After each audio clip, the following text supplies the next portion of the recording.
ஆண்டவராகிய இயேசு கிறிஸ்துவின் நாமத்தினாலே இந்த காலை வேளையிலே உங்களை சந்திப்பதில் மிகுந்த சந்தோஷம்.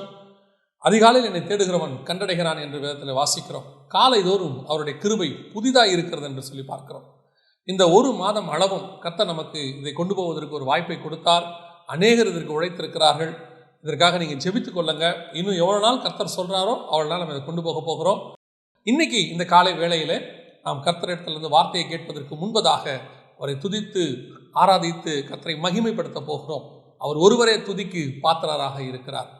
எப்பொழுதும் போல இன்றும் நம்மை ஆராதனைக்குள்ளே நடத்துவதற்கு சென்னையில் மயிலாப்பூர் சபையை சார்ந்த பாஸ்டர் பிரகாஷ் அவர்கள் வந்திருக்கிறார்கள். அவர் ஆராதனைக்குள்ளே நடத்துவார்கள். அதற்கு பிறகு நாம் கர்த்தருடைய வார்த்தைக்கு நேராக கடந்து போக போகிறோம். வாருங்கள், கர்த்தரை ஆராதிப்போம். நாம் இன்றைக்கும் இந்த காலை வேளையில் கர்த்தரை நோக்கி நாம் பார்க்கலாம்.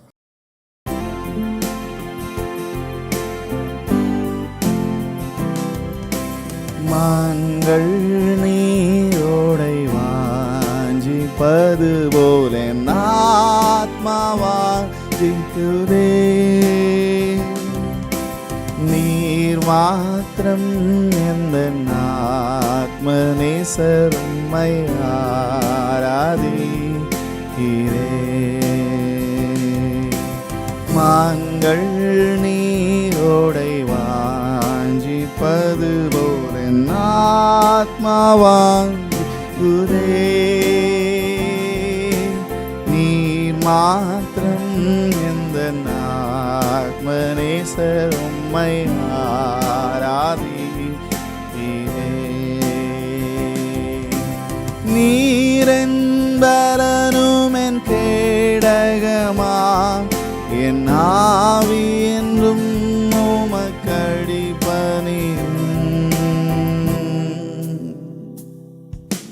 நீர் மாத்திரம் எந்த ஆத்ம நேசரும்மை ஆராதிக்கிறே. நீர் மாத்திரம் எந்த ஆத்ம நேசரும்மை ஆராதிக்கிறே. நீர் மாத்திரம் எந்த ஆத்ம நேசரும்மை ஆராதிக்கிறே. எல்லாரும் கர்த்தரை மகிமைப்படுத்துவோம். முழு உள்ளத்தோடு அவரை உயர்த்துவோம். முழு ஆத்மாவோடு கர்த்தரை நாம் மகிமைப்படுத்துவோம்.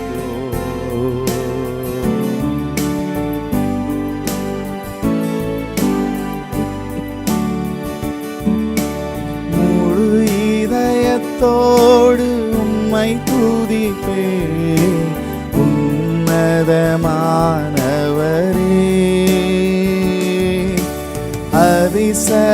அதிசயங்களெல்லாம் எடுத்துரைப்பேன், அதிசயமானவரே.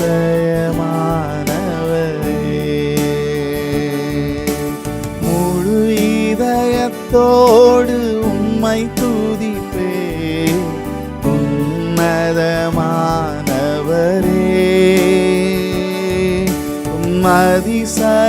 அதிசயங்களெல்லாம் எடுத்துரைப்பேன், அதிசயமானவரே.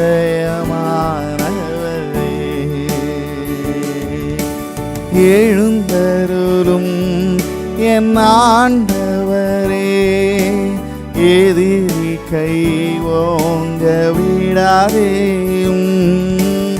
எழுந்தருளும் என் ஆண்டவரே, எதிரி கை ஓங்க விடாதேயும். எதிரின் கை ஓங்க விடாதேயும், எதிரின் கை ஓங்க விடாதேயும். முழு இதயத்தோடு உம்மை துதிப்பேன், உன்னதமானவரே.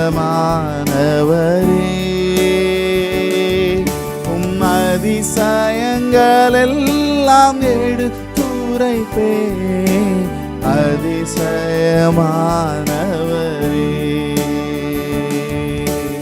உன்னதமானவரே,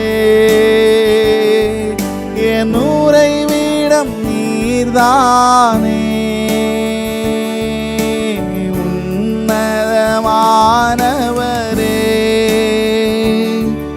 என் உறைவிடம் நீதானே. உயர்த்துகிறோம், உம்மை வாழ்த்துகிறோம், போற்றுகிறோம், உம்மை வணங்குகிறோம். உயர்த்துகிறோம், உம்மை வாழ்த்துகிறோம், வணங்குகிறோம், உம்மை போற்றுகிறோம். நாடி தேடி வரும் மனிதர்களை தகப்பன் கைவிடுவதே இல்லை. நாடி தேடி வரும் மனிதர்களை தகப்பன் கைவிடுவதே இல்லை. தகப்பன் கைவிடுவதே இல்லை, ஒருபோதும் கைவிடுவதே இல்லை.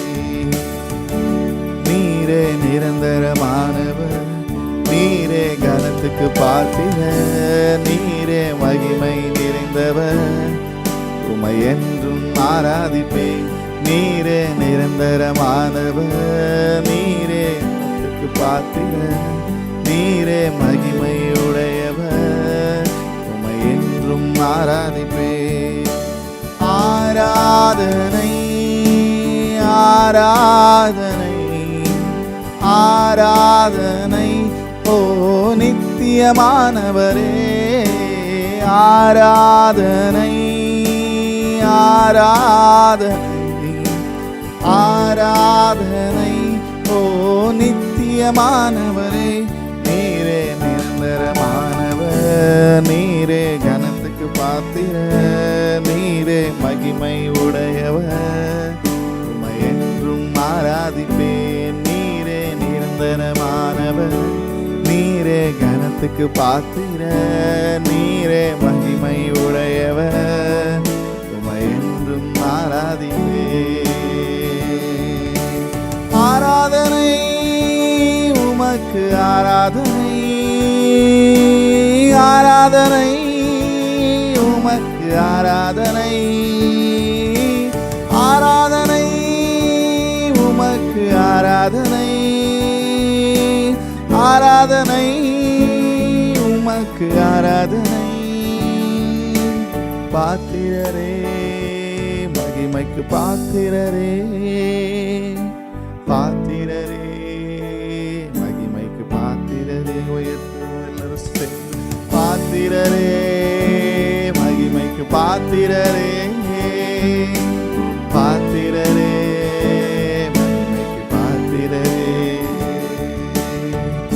உம் நாமம் தேனிலும் மதுரமையா, சொல்ல சொல்ல இனிக்குதையா. உம் நாமம் தேனிலும் மதுரமையா, சொல்ல சொல்ல இனிக்குதையா. அடோனாய் எங்கள் தெய்வமே, ரபுனி நல்ல போதகரே. அடோனாய் எங்கள் தெய்வமே, ரபுனி நல்ல போதகரே. எல் ஷடாய் சர்வ வல்லவரே, எல்ரோயி என்னை காண்பவரே. எல் ஷடாய் சர்வ வல்லவரே, எல்ரோயி என்னை காண்பவரே. தந்தையே இயேசுவே,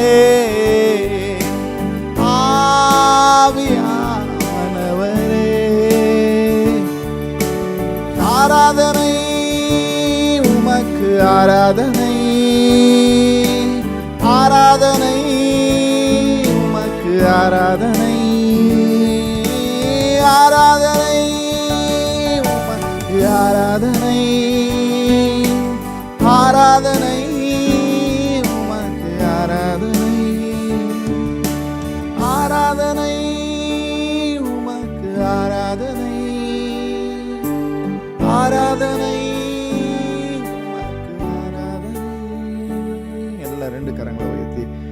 பரிசுத்தமும் மகத்துவம் உள்ள எங்கள் ராஜாவே, எல்லா நாமத்துக்கும் மேலான நாமத்தை உடையவரே, எங்கள் முழு உள்ளத்தோடு உம்மை உயர்த்துகிறோம், எங்கள் முழு பலத்தோடு உம்மை பாடுகிறோம், உம்மை ஆராதிக்கிறோம். தொடர்ந்து எங்களை நடத்துவீராக. ஆண்டவராக இயேசுவின் நாமத்தில் பிதாவே, ஆமென். இன்று தேவ ஆலோசனைக்கு அல்லது இந்த காலை வேளையில கர்த்தருடைய வார்த்தையாக நம்ம எதை பார்க்க போறோம்னா, ரொம்ப ஃபெமிலியரான ஒரு வசனம், எல்லாருக்கும் பிடிச்ச ஒரு வசனம். அந்த வசனத்துல தான் நாம் இன்னைக்கு பார்க்க போறோம். மத்தேயு எழுதின சுவிசேஷம் 7ஆம் அதிகாரம் 7வது வசனம், கேளுங்கள் அப்பொழுது உங்களுக்கு கொடுக்கப்படும் அப்படின்னு இருக்கு. இந்த கேளுங்கள் கொடுக்கப்படும் அப்படிங்கிறதான இந்த ஒரு வசனத்தை வச்சுக்கிட்டு நம்ம ஆண்டவர்கிட்ட இதுவரைக்கும் எவ்வளோ காரியங்களை கேட்டிருக்கிறோம் இல்லையா? ஜெபத்துக்கு மிக முக்கியமான வசனம், விசுவாச வசனம் எதுனா, கேளுங்கள் அப்பொழுது உங்களுக்கு கொடுக்கப்படும். அதுலேயும் குறிப்பாக அதுக்கு கீழே 11வது வசனத்தில் வாசிக்கும் போது, பரலோகத்தில் இருக்கிற உங்கள் பிதா தம்மிடத்தில் வேண்டிக் கொள்கிறவர்களுக்கு நன்மையானவரை கொடுப்பது அதிக நிச்சயம் அல்லவா? இந்த வசனத்தை சொல்லிட்டு இப்போ நம்ம என்ன படிக்கிறோம் அப்படின்னா, என் நாமத்தினால எவைகளை கேட்பீங்களோ பெற்றுக்கொள்வீர்கள், கேளுங்கள் அப்பொழுது உங்களுக்கு கொடுக்கப்படும், நன்மையானவைகளை கொடுப்பது அதிக நிச்சயம் அல்லவா அப்படின்னு சொல்லிட்டு நம்ம என்னென்னத்தையோ கேட்க தொடங்குறோம். ஏன்னா இந்த மாதம் பூரா நம்ம ஜெபத்தை பற்றி தானே பார்த்துட்டு இருக்கிறோம். அதனால் ஜெபத்தை பற்றி தானே இந்த விஷயமும், ஜெபத்தோட மிக முக்கியமான அஸ்திவார வசனம் இல்லது. அப்போது இந்த கேளுங்கள் கொடுக்கப்படும் அப்படிங்கிறத வச்சுக்கிட்டு நம்ம என்னென்ன கேட்டிருக்கிறோம் ஆண்டவர்கிட்ட, இது வரைக்கும் நம்ம என்னென்ன கேட்டிருக்கிறோன்றது இருக்கட்டும், உண்மையிலேயே கேளுங்கள் கொடுக்கப்படும்னு சொன்னவர் என்ன கேளுங்கள்னு சொல்லியிருக்கிறார். அவர் எல்லாத்தையுமே தெளிவாக எழுதி தான் வச்சிருக்கிறார். இந்த வசனத்தை வச்சுக்கிட்டு நன்மையானவைகளை கேளுங்கள், என்ன வேணாலும் கேளுங்க அப்படின்னு நமக்கு சொல்லி கொடுக்குறாங்க. உண்மையிலேயே இந்த கேளுங்கள் கொடுக்கப்படும் அப்படிங்கிறதுக்கு பின்னாடி எதை பற்றி ஆண்டவர் பேசுகிறார் அங்கே சொல்லிட்டே வராரு பாருங்க. உங்களில் எந்த மனுஷனாகிலும் தன்னிடத்தில் அப்பத்தை கேட்கிற தன் மகனுக்கு கல்லை கொடுப்பானா? மீனை கேட்டால் அவனுக்கு பாம்பை கொடுப்பானா? பொல்லாதவராகிய நீங்கள் உங்கள் பிள்ளைகளுக்கு நல்ல ஈவுகளை கொடுக்கும்போது பரலோகத்தில் இருக்கிற பிதா தம்மிடத்தில் வேண்டிக் கொள்கிறவர்களுக்கு நன்மையானதை கொடுப்பது அதிக நிச்சயம் அல்லவா அப்படின்னு சொல்லிட்டு, இப்போ நம்ம இதெல்லாம் கேட்டுட்டு நம்ம உலக பிரகாரமான அப்பாவே நம்ம கேட்கறதுக்கு, அதாவது நம்ம இங்கே பார்க்குறோம், உங்கள் பிள்ளைகளுக்கு நல்ல ஈவுகளை கொடுப்பீங்களே, அப்பத்தை கேட்குறவனுக்கு மகனுக்கு கல்லை கொடுப்பானா அப்படின்லாம் சொல்லிட்டு நம்ம என்ன சொல்கிறோம்? இன்னைக்கு நம்ம எதை கேட்டாலும் தேவன் தருவார், கேளுங்கள் ஆண்டவர் நிச்சயம் உங்களுக்கு தருவார் அப்படின்லாம் சொல்கிறாங்க. உண்மையிலேயே இந்த வசனத்துக்கு பின்னாடி எதை கேட்கணும், அந்த கேட்குறத பற்றி என்ன அவர் சொல்லி இருக்கிறாரு அப்படிங்கிறது தான் நாம் இங்கே பார்க்க போகிறோம். எங்கே பார்க்க போகிறோம்? இதே வசனம், இதே சம்பவம் லூக்கா எழுதின சுவிசேஷம் 11ஆம் அதிகாரத்தில் 10வது வசனத்திலிருந்து வருது. நான் அந்த 10வது வசனத்தில் இருக்கிறத வாசிக்கிறேன். ஏனென்றால் கேட்கிற எவனும் பெற்றுக்கொள்கிறான், தேடுகிறவன் கண்டடைகிறான், தட்டுகிறவனுக்கு திறக்கப்படும். உங்களிடத்தில் தகப்பனாய் இருக்கிற ஒருவனிடத்தில் மகன் அப்பம் கேட்டால் அவனுக்கு கல்லை கொடுப்பானா? மீனை கேட்டால் மீனுக்கு பதிலாக பாம்பை கொடுப்பானா? முட்டையை கேட்டால் அவனுக்கு தேளை கொடுப்பானா? பொருளாதாராகிய நீங்கள் உங்கள் பிள்ளைகளுக்கு நல்ல ஈவுகளை கொடுக்க அறிந்திருக்கும் போது பரம பிதாவானவர் தம்மிடத்தில் வேண்டிக் கொள்ளுகிறவர்களுக்கு, இங்கே ஒரு சின்ன ஸ்டாப் நான் கொடுக்குறேன், ஏன்னா இங்கே தான் விஷயமே இருக்குது. நன்மையானவைகளை பரலோக பிதா கொடுப்பது அதிக நிச்சயம் அல்லவா அப்படின்னு சொல்லிட்டு நாம் அந்த நன்மையானவைகள் அப்படிங்கிற இடத்துல இந்த பூமிக்குரிய எல்லா ஆசீர்வாதங்களையும் அந்த இடத்துக்கு கொண்டாந்துட்டு எல்லாத்தையுமே நம்ம கேட்குறோம். கிருபையா ஆண்டவர் சில காரியங்களையும் கொடுக்குறார், இல்லைன்னு நான் சொல்லலை. ஆனால் உண்மையிலேயே இந்த கேளுங்கள் தரப்படும் அப்படிங்கிறதுக்கு எதை கேட்க சொல்லியிருக்கிறாரு அப்படின்னா, கீழே பிதாவானவர் தம்மிடத்தில் வேண்டிக் கொள்ளுகிறவர்களுக்கு பரிசுத்த ஆவியை கொடுப்பது அதிக நிச்சயம் அல்லவா? லூக்கா எழுதின சுவிசேஷம் 11ஆம் அதிகாரம் 13வது வசனத்தில் இருக்கு. அப்போ கேளுங்கள் கொடுக்கப்படும் அப்படின்னது எதற்காக அப்படின்னா, பரிசுத்த ஆவிக்காக. ஏன் அப்படின்னு கேட்டீங்கன்னு சொன்னால், அதுக்கு முன்னாடி 2000 வருஷமா பரிசுத்தவான்கள், பழைய ஏற்பாட்டு பரிசுத்தவான்கள், நீதிமான்கள் அத்தனை பேர் இருந்தாலும், அவர்கள் தேவ ஆவியை பெற்றிருந்தாலும் அந்த பரிசுத்த ஆவியானவர் அவர்களுக்குள்ளே தங்கி வாசம் பண்ணவில்லை, அவர்களை சகல சத்தியத்துக்குள்ள நடத்தவில்லை. காரணம், இயேசு கிறிஸ்துவினுடைய அந்த வெளிப்பாடு வந்தால் தான் பரிசுத்த ஆவி வர முடியும். ஏன்னா இயேசுங்கிற நாமமே அவங்களுக்கு கிடையாது. அதனால தான் வசனம் சொல்லுது, அவர்கள் நம்மை அல்லாமல் பூர்ணராகாதபடிக்கு விசேஷித்த நன்மையான ஈவை நமக்கு ஆண்டவர் வச்சிருந்தார். நன்மையானது ஒன்றை நமக்கு ஆண்டவர் வச்சிருந்தார். எது? இந்த பரிசுத்த ஆவியானவர். எதை கேட்கணும்? வசனம் தெளிவாக சொல்லுது, நீங்கள் பரிசுத்த ஆவியை கேட்டால் பிதா கொடுப்பது அதிக நிச்சயம் அல்லவா? அப்போ அதுக்கு முன்னாடி உள்ளவங்க எல்லாம் என்ன கேட்டாங்க? ஆபிரகாமிலிருந்து எல்லாருமே என்ன தான் கேட்டாங்க? நீங்கள் நல்லா எடுத்துக்கொண்டு பாருங்க. ஆபிரகாம் தனக்கு பிள்ளை இல்லையே அப்படின்னு சொல்லி கேட்டார். அப்புறம் இந்த தேசத்தை நான் எதனால் சுதந்திரத்துக் கொள்ளுவேன் அப்படின்னு கேட்டார். அதுக்கப்புறம் ஈசாக்கு துறவை தோண்டும் போது அவர் வேண்டிக் கொண்டார், துறவை பற்றி பேசுகிறார். யாக்கோபு மீண்டும் இந்த தேசத்துக்கு என்னை கொண்டு வந்தால் அவர் அதை பற்றி தான் பேசுகிறார். நீங்கள் எல்லாத்தையும் பாருங்கள், இந்த பூமிக்கு ஒரு இதை பற்றி பேசுவாங்க. இவங்க எல்லாருமே ஒரு ஒரு பீரியட், ஒரு காலகட்டத்துக்கு பிறகு கூட எபிரேயர் 11 நம்ம வாசிக்கிறோம். எதை பற்றி வாசிக்கிறோம்? அவர்கள் தெளிவாக வசனம் சொல்றது, இதையெல்லாம் இதிலும் மேன்மையான பரமதேசத்தை அவர்கள் விரும்பினார்கள். ஆனால் பரிசுத்த ஆவியில நிறைஞ்சு அந்த பரிசுத்த ஆவியை கேட்டு, இந்த பரிசுத்த ஆவியை பழைய ஏற்பாட்டில் கேட்ட ஒரு ஆள் யார் அப்படின்னா தாவீது மட்டும்தான். இந்த தாவீது அந்த பரிசுத்த ஆவியை இழந்து போக விரும்பலை. இப்போ சிம்சோனுக்கு ஆவியானவர் வந்துட்டு போறாரு, அவருக்கு அது ஒரு பெரிய விஷயமா தரல. இப்போ தானியேலா இருக்கட்டும், யோசேப்பா இருக்கட்டும், அவங்க வெளிப்பாடுகளை கொடுக்குறாங்க. அந்த சொப்பனத்துக்கு வெளிப்பாடுகள் கொடுக்கும்போது தேவ ஆவியை பெற்ற மனுஷன் அவங்க பேர் வாங்குறாங்க. ஆனால் இந்த பரிசுத்த ஆவி தங்கி, இப்போ எசேக்கியேல் எடுத்துக்கொள்ளுங்களேன், வசனம் தெளிவாக சொல்லுது, ஆவியானவர் என்னை தலைமயிரை பிடித்து கொண்டு போனார்னு இருக்கு. இப்போ இதெல்லாம் நடக்கிற காலத்தில் இந்த பரிசுத்த ஆவி உங்களுக்கும் எனக்கும் கூடவே வந்து வாசம் பண்ணணும். அவங்களுக்கெல்லாம் வந்துட்டு போவார், ஆனால் நமக்கு கூடவே இருப்பார். ஏன்? இந்த பரிசுத்த ஆவியானவர் தான் நமக்கு இருக்கிறதுலேயே பலன். பலத்தினாலும் அல்ல, பராக்கிரமத்தினாலும் அல்ல, தேவ ஆவியினாலே ஆகும். இந்த ஆவியானவர் தான் இந்த பூமியை கடந்து பரலோகத்துக்கு போகிறதுக்கான மிகப்பெரிய பலன். நீங்கள் எப்படி காசு இருந்தால் உங்களுக்கு ஒரு பலன் வருதோ, எப்படி சரீரத்தில் ஒரு பலன் இருந்தால் உங்களுக்கு நீங்கள் ஒரு வேலைகளை எல்லாம் தைரியமாக செய்கிறீங்களோ, கூட 4 மனுஷன் இருந்தால் ஒரு பலன் வருதோ உங்களுக்கு, அது எல்லாத்தையும் தாண்டி பரிசுத்த ஆவி இருந்தால் உங்களுக்கு ஒரு பலன் வரும். எந்த பலன் வரும்? இப்போ பணம் இருந்தால் நமக்கு ஏதாவது பொருள் வாங்க போகிறோம், இல்லை எதிர்காலத்தை பற்றினதான ஒரு சின்ன தைரியம் கண்டிப்பாக இருக்கும். பேங்க் பேலன்ஸ் இருந்துச்சுன்னா பரவாயில்ல, சமாளிச்சுக்கலாம், வரட்டும், என்ன வந்தாலும் பார்க்கலாம் அப்படின்னு ஒரு தைரியம் இருக்கும். சரீரத்தில் ஒரு பலன் இருக்குன்னு வச்சுக்கோங்களேன், உங்களுக்கு ஒரு தைரியம் இருக்கும், வரட்டும், யார் வந்தாலும் பார்த்துக்கலாம், என்ன வந்தாலும் செஞ்சுக்கலாம் அப்படிங்கிற ஒரு தைரியம் இருக்கும். ஒரு 10 பேர் கூட இருக்கிறாங்கன்னு வச்சுக்கோங்களேன், அது ஒரு வகையான பலன். சொந்தக்காரங்களாம் கூட இருக்கிறாங்கன்னா எனக்கு என்னங்க, என் குடும்பம் என் பின்னாடி இருக்குது, இதெல்லாம் ஒரு பலன். ஒரு பதவி இருக்குன்னு வச்சுக்கோங்க, அது ஒரு பலன். எங்கிட்ட போஸ்டிங் இருக்கு. இப்போ பாருங்க, நம்மலாம் காவலர்களை பார்த்த உடனே நமக்கு ஒரு பயம் வருது, அந்த போஸ்டிங், இதெல்லாம் இருக்குல்ல, இதெல்லாம் பூமிக்குரியதான பலன். பலத்தினாலும் அல்ல, பராக்கிரமத்தினாலும் அல்ல, தேவ ஆவியினால ஆகும். இப்போ பரிசுத்தாவி வந்தா என்ன பலன் வரும் தெரியுமா? இந்த பரிசுத்தாவி வந்த உடனே எனக்குள்ள ஒரு கான்ஃபிடென்ட் வரும், நான் கண்டிப்பாக பரலோகத்துக்கு போவேன், நிச்சயமாக இந்த பூமியை நான் ஜெயிப்பேன், நிச்சயமாக பரலோகத்தில் என் தேவனோடு கூட இருப்பேன். இந்த பலன் வரணும், அதுதான் பரிசுத்தாவி நமக்கு கிடைக்கும். அதனால தான் வசனம் சொல்லுது, பிதா கொடுப்பது அதிக நிச்சயம். நீ கேட்டு பாருங்க, நான் அந்த பரிசுத்தாவியானவரை பற்றி நான் பெற்றுக்கொண்ட காலத்தில், அதாவது கிட்டத்தட்ட ஒரு 25-28 வருஷத்துக்கு முன்னாடி சொல்கிறேன், பரிசுத்தாவியை பெறும்போது எனக்கு சொல்லுவாங்க, நமக்கு முன்னாடி உள்ள பரிசுத்தவான்கள்லாம் 100 வருஷத்துக்கு முன்னாடி உள்ள போதுனா இந்த பரிசுத்தாவியை பெற்றதுக்கு வருஷ கணக்கில் காத்திருந்தாங்களாம். காத்திருந்து அழுது உபாசித்து பெற்றுக்கொண்டாங்களாம். நீங்கள் சீஷர்களே எடுத்துக்கொள்ளுங்க, 3.5 வருஷம் இயேசுவோடு இருந்தாங்க, பரிசுத்தாவியை பெற்றுக்கொள்ளலை. அப்புறம் 40 நாள் காத்திருக்கிறாங்க, அப்போ தான் பரிசுத்தாவி வந்து இறங்குறாரு. ஆனால் உங்களுக்கும் எனக்கும் மாம்சமான யாவர் மேலும் ஊற்றுவேன் கடைசி காலத்தில் சொல்லி நாமெல்லாம் சில நேரத்தில் ஜெபிக்கும் போதே இறங்கினார், ஆராதனையில் இறங்குறாரு. இப்போ பரிசுத்தாவியான நமக்குள்ள வர்ற காலம் அதிக நிச்சயமாக வர்ற காலம். இப்போ கேட்ட உடனே கிடைக்கிற காலம். நிறைய பேர் பரிசுத்தாவியை பெற்றுக்கொள்ளாமல் இருக்கிறாங்க.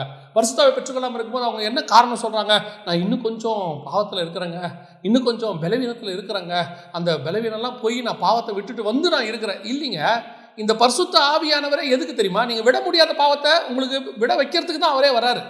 நிறைய பேருக்கு அது தெரிய மாட்டேங்குது. என்னது பரிசுத்தாவி, நான் பாவம் செய்யறதுனால அவர் வரமாட்டார், இல்லை, அவர் பாவத்திலிருந்து உங்களை விடுதலை ஆக்கிறதுக்கு தான் வராரு. அவரே விடுதலையின் ஆவியானவர். அவர் வந்து இந்த காலை வேளையிலே உங்கள் பாவங்களை எல்லாம் விடுதலை ஆக்குவார். அடுத்து நீதியை சொல்லிக் கொடுப்பார். இந்த பைபிளில் உள்ளதானே பிரமாணங்கள், நீதி, நியாயம் எல்லாத்தையும் நமக்கு சொல்லிக் கொடுப்பார். இந்த பரிசுத்த ஆவியானவர் வரும்போது சகல சத்தியம், இந்த வேதத்தில் உள்ள மகத்துவம், மறைபொருள், வேதத்துக்குள்ள ரகசியம், இது எல்லாத்தையும் நமக்கு சொல்லிக் கொடுப்பார். நான் சொல்வேன், இந்த ஆவியில் நிறைஞ்சு நீங்கள் பைபிள் படிக்கும் போது வெளிப்பாடு கிடைக்கும் பாருங்க, அதுக்கு ஈக்குவலாக வேறு ஒன்றுமே இருக்காது. காலையில் நல்லா ஜெபம் பண்ணிட்டு, நல்ல ஆவியில் நிறைஞ்சு நல்ல ஜெபம் பண்ணிட்டு நீங்கள் வேதத்தை வாசித்து பாருங்கள், இந்த வசனத்தினுடைய இன்னொரு டைமென்ஷன் உங்களுக்கு கிடைக்கும். இப்போ பாருங்க, இதே வசனத்தில் கேளுங்கள் அப்பொழுது உங்களுக்கு தரப்படுங்கிறது நம்ம பணமோ பொருளோ ஆஸ்தியோ சம்பாத்தியோ வீடோ வாசனோ நினச்சிட்டு இருக்கிறோம். ஆனால் லூக்கா சொல்லுது இல்லை, அது பரிசுத்தாவியை பற்றி. ஏன்? பரிசுத்தாவி வரும்போது இந்த வீடு வாசல் இதெல்லாம் உன் மாம்சத்தில் பெற முடியும், ஆனால் ஆவியில் பெறக்கூடியது ஒன்று இருக்குது. எது? அதுதான் பரலோகம்.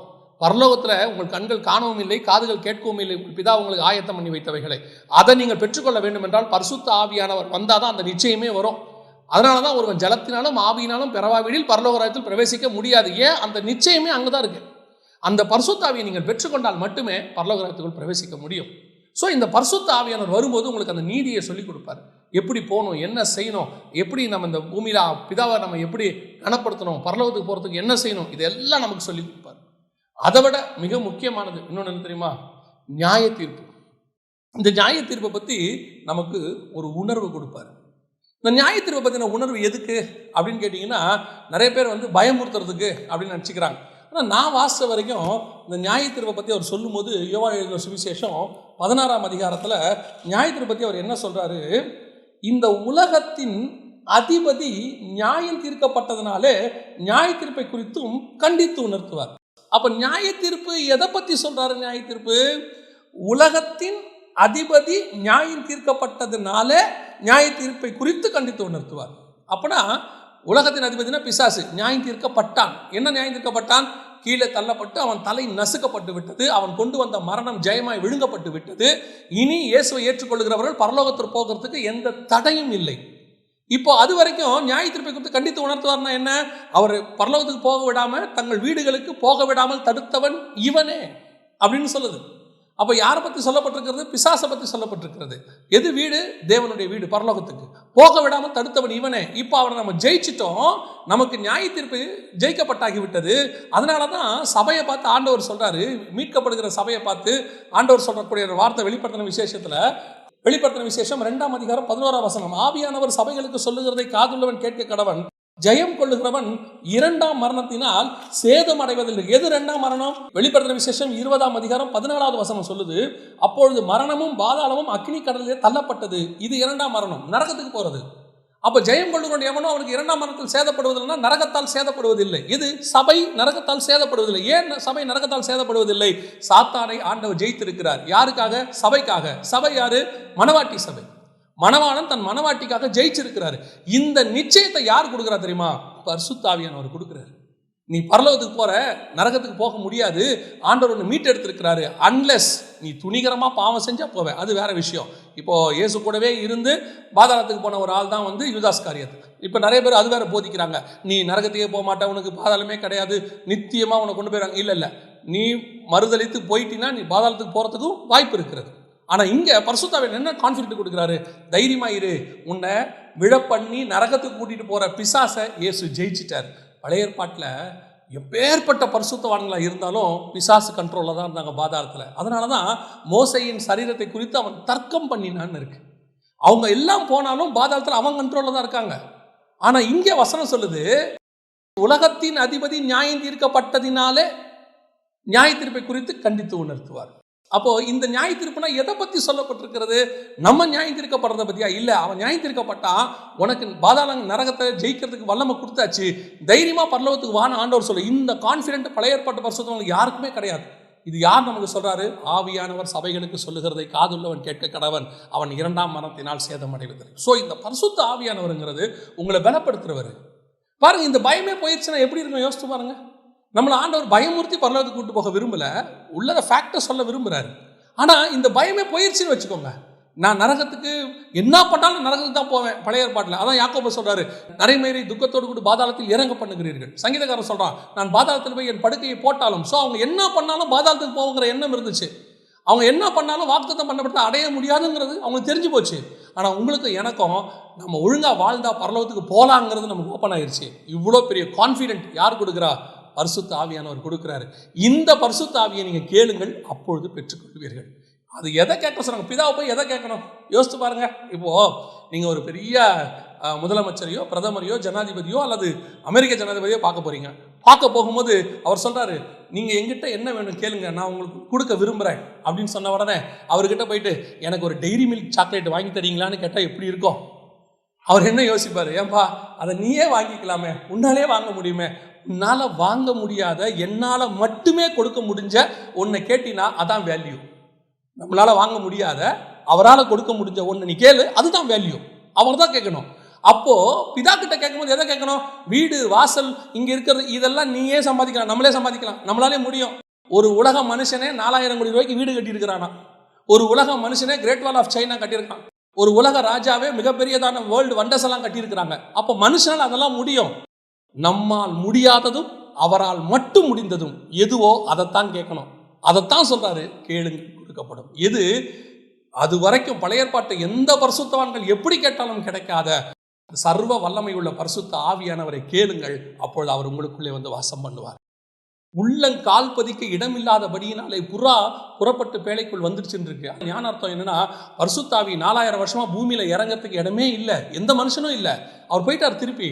அவர் ஜலத்தின் மேல் அசைவாடி கொண்டே இருந்தார். அந்த ஜலத்தின் மேல் அசைவாடுறவருக்கு ஒரே ஒரு ஸ்தலம் கிடைச்சிச்சு கால் பதிக்கிறதுக்கு. இதுதான் யோர்தானிலிருந்து இயேசு வெளியே வருகிறார். ஜலத்தின் மேல் அசைவாடி கொண்டு ஆவியானவர் அவர் மேல் இறங்கினார்.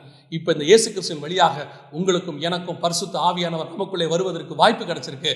இந்த ஆவியானவரை கேட்க சொல்றார். இதை கேளுங்கள், அப்பொழுது உங்கள் சந்தோஷம் நிறைவாக இருக்கும்படி உங்களுக்கு பிதா கொடுப்பார். அவர் முன்னாடியே அழகாக சொல்லிட்டார் பாருங்களேன். பொல்லாதலாகிய நீங்கள் அப்போ தேள் மீன் இதெல்லாம் கொடுப்பீங்க, நான் பரிசுத்த ஆவியை கொடுப்பேன்.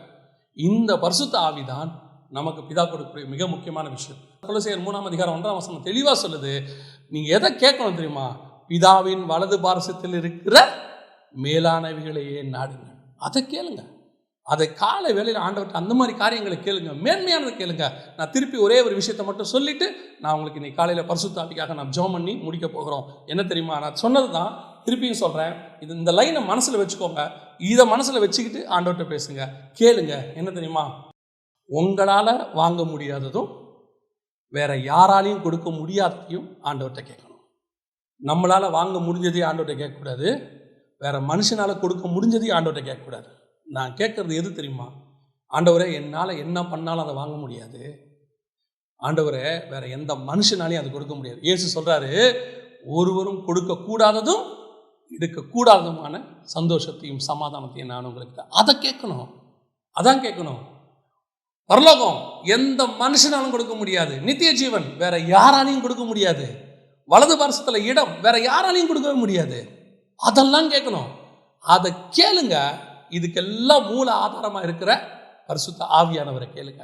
அவர் வந்துட்டார்னா இதெல்லாம் உங்களுக்கு கூட கொடுக்கப்படும். எபேசியர் 4:30 சொல்லுது, மீட்கப்படும் நாளுக்கென்று முத்திரையான பரிசுத்த ஆவி அவர் தான் உங்களை என்னையும் பரலோகத்தில் இந்த வருகையில் மீட்டு கொண்டு போய் இவ்வளோ கிஃப்டையும் கொடுக்க போகிறவர். அதனால் ஒவ்வொரு நாளும் சங்கீதக்காரன் சொல்கிறது போல, உங்களுடைய ஆவியை என்னை விட்டு எடுக்காதுங்க, உங்கள் ஆவியை நான் துக்கப்படுத்தாமல் பார்த்துக்குங்க. ஒவ்வொரு நாளும் இந்த ஆவியானவரை நான் சந்தோஷப்படுத்தணும், ஒவ்வொரு நாளும் சகல சத்தியத்துக்குள்ளும் அவர் எனக்கு வெளிப்பாடுகள் கொடுக்கணும். இப்படி கேளுங்க. இந்த ஜெபம் பிதாவுக்கு உகந்த ஜெபம். நம்ம ஜெபம் பண்ணுவோமா? சர்வ வல்லமையுள்ள எங்கள் தகப்பனே, இந்த கால வேளையில் ஆண்டவரே, நாங்கள் இதுவரைக்கும் உலகத்தில் உள்ளவைகளை கேட்டது போதும் ஆண்டவரே. உலகத்தில் உள்ளதெல்லாம் வாங்க முடிஞ்சது, அதெல்லாம் அழிவுக்கு நேராது. காண்கிறவைகள் எல்லாம் அநித்தியமானவைகள். ஆண்டவரே, நாங்கள் காணாதவைகளை கேட்கிறோம், எங்களால் வாங்க முடியாததை கேட்கிறோம், மனுஷனால் கொடுக்க முடியாததை நாங்கள் கேட்கிறோம். உங்கள் பரிசுத்த ஆவி எங்களுக்கு தாங்கப்பா. அந்த பரிசுத்த ஆவினால் உண்டாக்குற சந்தோஷத்தை எங்களுக்கு தாங்கப்பா. அந்த பரிசுத்த ஆவினால் உண்டாகிற பலத்தை எங்களுக்கு தாங்கப்பா. அந்த பரிசுத்த ஆவினால் உண்டாகிற வெளிப்பாடுகளை எங்களுக்கு தாங்கப்பா. அந்த பரிசுத்த ஆவியானவர் நீர் எங்களுக்கு நியமித்தவைகளை எங்கள் கண்கள் திறக்க காண்பிப்பாரு, அதை நாங்கள் பெற்றுக்கொள்ளணும் ஆண்டவரே. அங்கே ஆவிக்குள்ளாக எங்களுக்கு சொல்லிக் கொடுங்கப்பா. ஆவிக்குள்ளாகும் போது எங்களுக்கு வானம் திறக்கிறத எங்களால் பார்க்க முடியுமே, அதை எங்களுக்கு தாங்கப்பா.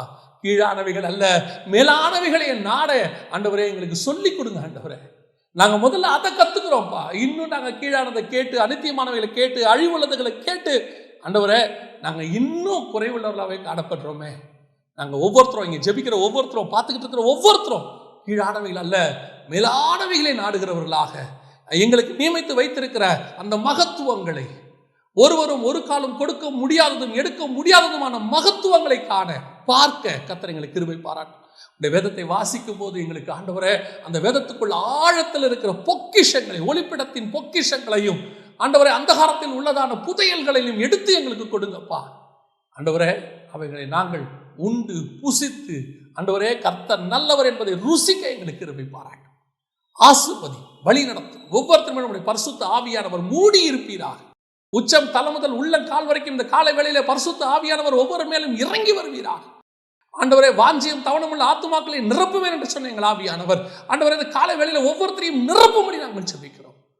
மகிமை மூடட்டும்.